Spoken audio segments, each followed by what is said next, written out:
আসসালামু আলাইকুম। চলে আসলাম একটি এসাচের ফিউজ কাটা অভিযোগে।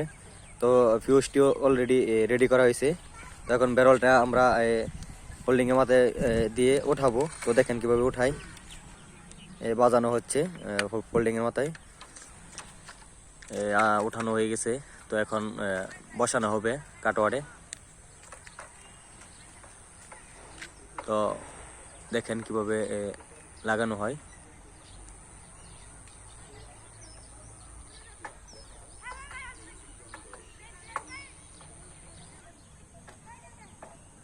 বসানো হয়ে গেছে, হ্যাঁ লাগান।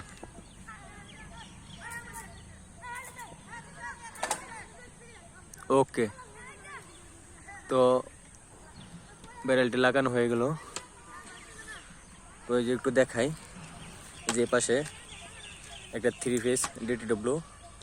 তো এটা চালু করে দিলাম, 1 ফেজ বন্ধ ছিল। যাদের আমাদের বিদ্যুৎ সম্পর্কিত ভিডিও যদি ভালো লাগে অবশ্যই আমাদের পাশে থাকবেন। ধন্যবাদ সকলকে।